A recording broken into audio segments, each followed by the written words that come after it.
Hey everybody, it's your hospitality friend Glenn with Andre Fournier, Chief Commercial Officer of CoralTree Hospitality, and we're focusing on a special series here on the customer journey.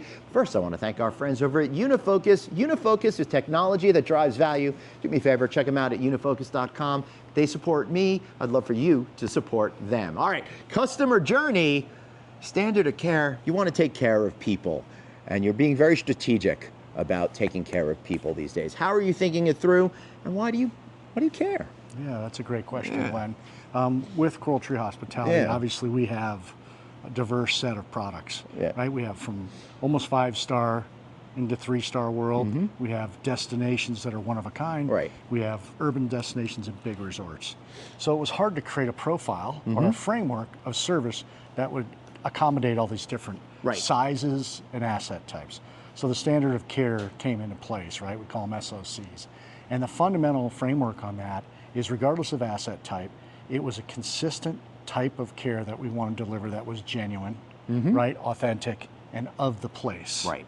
And ultimately, we want to be known for renowned service. Right, and that's the thing that always, everyone gets confused when you see 5-star, 4-star, 3-star ratings. There's nothing wrong with being rated those hotels as long as you're the best version of what you are aspiring to be. And you can't be the best 3-star hotel unless you're going out of your way to take care of guests in a very special way. So that's kind of the energy I think you're tapping into. Yeah, absolutely. And so how do you do that, right? So it's not the bricks and mortar of the building, it's the people that are inside the building. Yeah. And so think about where the guest touch points are.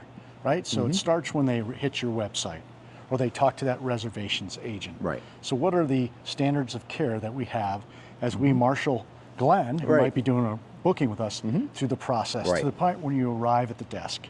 You come to the front arrival, we call it the porch.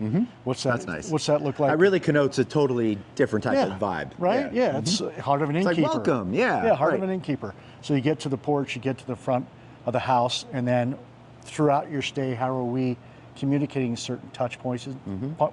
Could be a note in your room, right? It could be a Bravo card asking you to recognize great service, you know, that the players are doing for you, all the way to departure and all the way to the end. So that's kind of the guest journey process.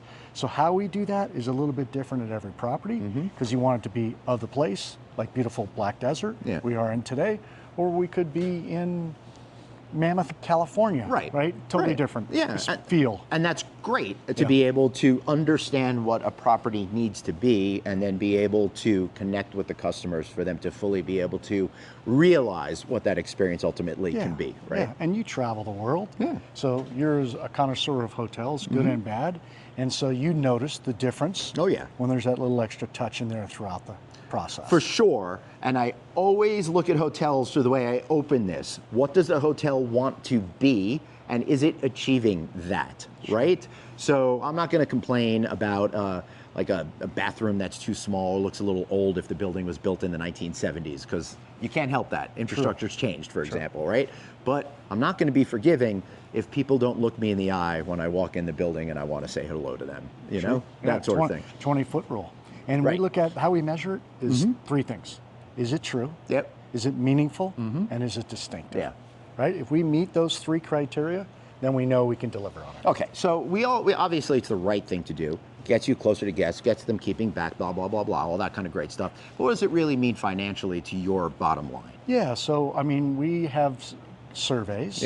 I affiliate with some of our companies that have proven that every 1 or 2 points in guest service or ranking, like on TripAdvisor or on Google, connotes to average daily rate. Right.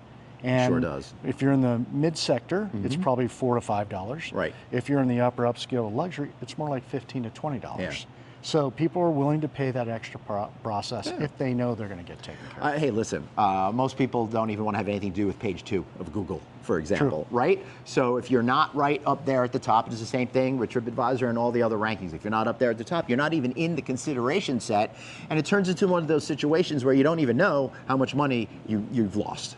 Amen. Yeah, totally agree with you. Anything else that you want to add? No, I think that's it. Thank you. Appreciate you being awesome. here. I appreciate you, and I hope you enjoy our series here on the Customer Journey. Stay tuned for another chapter coming soon. He's Andre. I'm Glenn. Have a great day. See you later. Bye-bye.